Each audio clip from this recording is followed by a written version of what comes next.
Well, that's realistic. I think that's...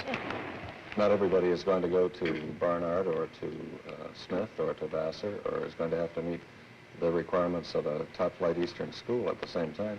You have people who are going to have an orientation where through that time, when you talked about that meeting the requirements, they have the 3 full years to get that expertise rather than having to hack it or whatever it might be in 1 year or 2 years. Exactly. So through time, you're really preparing them very thoroughly for the requirements of the college or university admissions, I would think.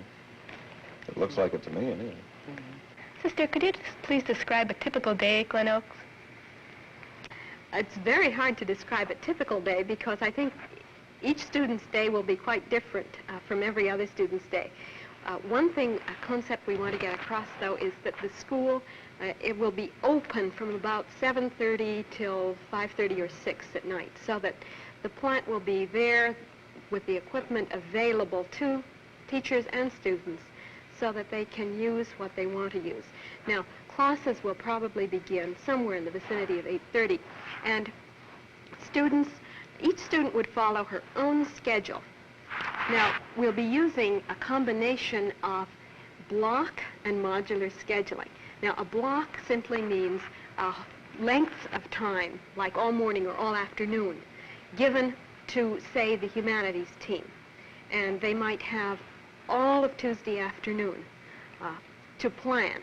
And it would mean that this particular Tuesday that we're talking about will be different from last Tuesday and different from what next Tuesday is going to be. They'll plan each one just so that they can do exactly what they want to do. For instance, they might want to take a field trip down to the art museum.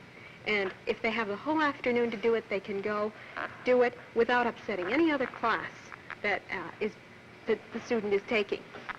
The other thing about a student's day is that the classes on the modular schedule, for instance, the language classes, the math, science, and all that, will vary in length each and every day, so that if you're in the science lab working over some experiment, you'll have enough time really to complete it, so that the bell won't cut you off when you're just halfway to the idea, but that you can get all the way there with ample time.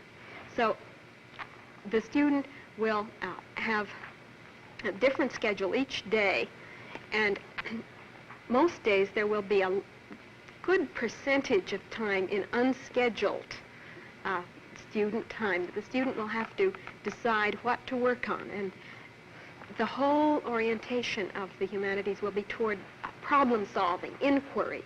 And the student will have to go to the library over at Gilmore or to our own instructional materials center and say, go to the section on history if she's doing a project in history, and she'll have to find the relevant film strips and tapes and books and pull them out and get the material that she needs for her own project. She may want to be reporting this project to the teacher in a film, say, instead of in a paper.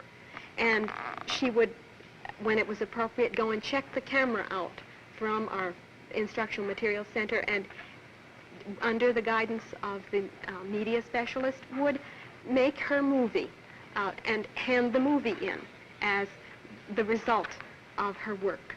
Sometimes, of course, it'll be a paper because you have to learn to write a paper, and sometimes it'll be a speech because you have to learn to be articulate in front of a group.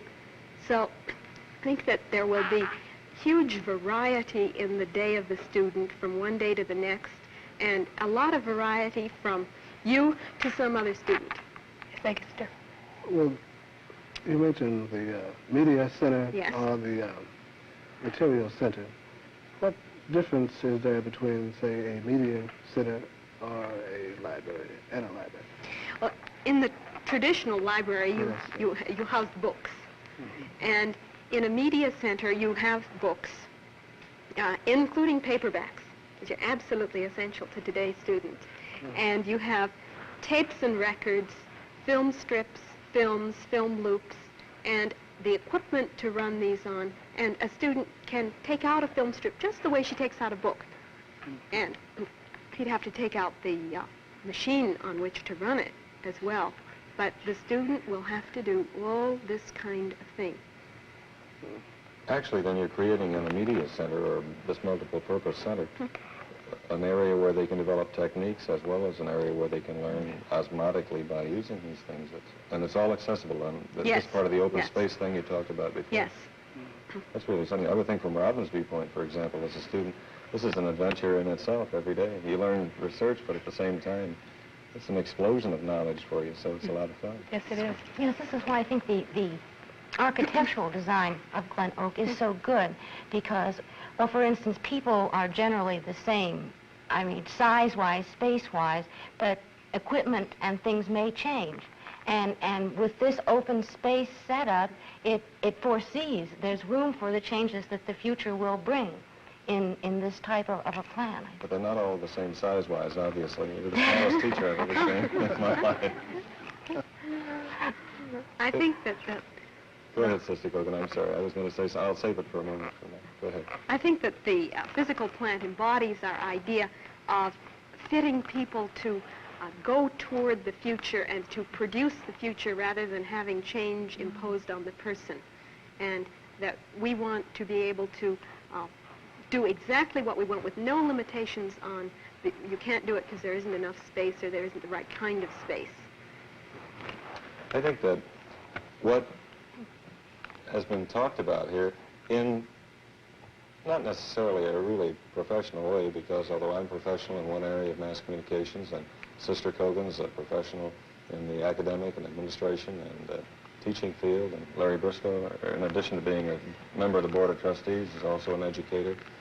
Robin is a student, and Shirley is a student teacher, basically because teachers, if they're good, never cease being students. But I think basically I've learned in just this little time has been a kind of a technique of living, of learning to live that's very important. And that's one of the reasons that I'm glad that I was in this particular group and asked to introduce Sister Cogan. I think that you must pretty well know by now some of the basic things about Glen Oak, but I'd like to ask Sister Cogan, just as a way of closing out this film, but not with any preparation, because she didn't know I was going to ask her to do this, to just kind of sum it up again in what I guess sometime will be famous as a PSL syndrome, person, service, and love, that just floored me when I heard it earlier in this discussion.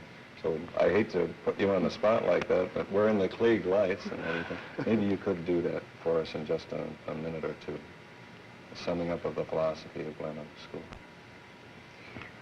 I think that one of the major ideas that we want to concretize in the students who graduate from Glen Oak is the idea that they will be free persons who have so freed the powers within themselves that they are truly whole persons, and that they are so free that they can give themselves freely in service in a spirit of love, which we don't envision as anything gooey, but as something that is mutual respect of one person for another person.